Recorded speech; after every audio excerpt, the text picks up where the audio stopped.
Hey, it's Dr. Amanda with Straightsmile Solutions, straightsmilesolutions.com. And this is kind of a loaded question today. Should you pick a biological or holistic dentist to do your child's phase one ortho case or an orthodontist? And I'm not trying to start any hate here or anything like that.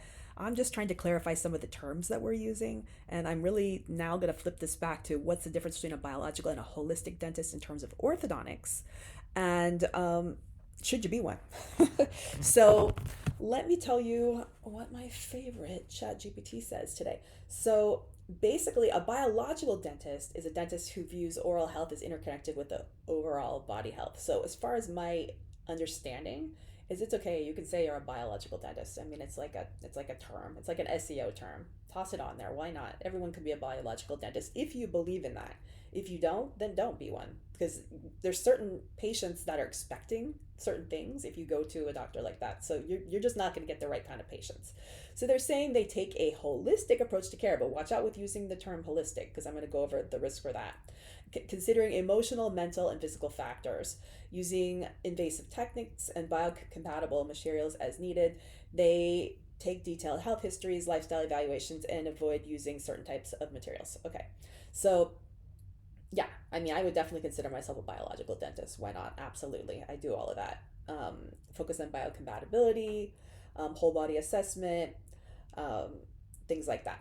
Okay, so now let's talk about, in contrast, what is a holistic dentist. Now, using a holistic dentist, I believe, has a pretty good power in terms of SEO, but it also has risks for you as the dentist. So would I call myself a holistic dentist? No.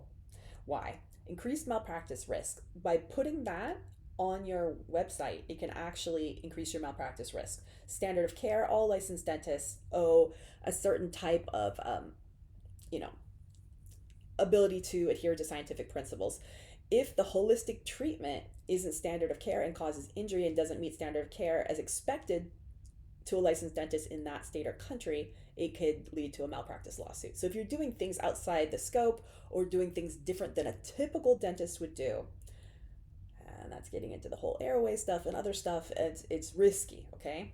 So the ADA says it's unethical for a dentist to represent a treatment having capacity to diagnose, cure, or alleviate diseases if it's not best based on accepted scientific knowledge. So again, you guys a lot of times will send me articles and like, well, research says this. Yeah, one research article says this, 15 say something different. So if 15 say something different and one says yes, just because there is one piece of literature, accepted scientific knowledge would be the 15, not your one, okay? So it's whatever has the more research. So, I mean, I'll give you an example. This is not even a dental example, but I'd like to be super transparent. Was talking to my OBGYN yesterday about HRT. If you don't know what it is, you're a dude. Don't worry about it. This isn't for you. And I had asked her about it 12 years ago, 10 years ago, 8 years ago. She kept saying, nope, nope, nope, you don't need that. Nope, not standard of care. Nope. Okay, so I let it go because she said that and I assumed she was up with the research. Never asked again. Meanwhile, went out, she said no, so I went out and got a different doctor to work with me on that because it was something I really, really wanted and needed. Got my prescription. She comes back to me, she's like, oh, how come you're doing it with a different doctor? I'm like, you told me you couldn't do it and it wasn't standard of care. I found someone else to do it and I'm paying out of pocket. You know, like I'm not going through insurance because you said it wasn't accepted standard of care. I'm going off label for it. My choice, my liability. And she's like, oh, well, standard of care has changed. It is accepted standard of care. We can go through insurance. Oh, great. Okay, thank you. So just for example, I know I went off topic a little bit, but you understand now that standard of care changes. It's whatever is current standard of care in your state or country. So just be careful with saying that you're a holistic dentist is what I'm getting at. And to be honest, I don't know that most of the holistic dentists and biological dentists out there know that much about orthodontics. They might know a little bit about Airway, but not a lot about orthodontics. And just saying that doing an expander is going to fix Airway is like absurd because it's a multifactorial process and it can absolutely do nothing for it.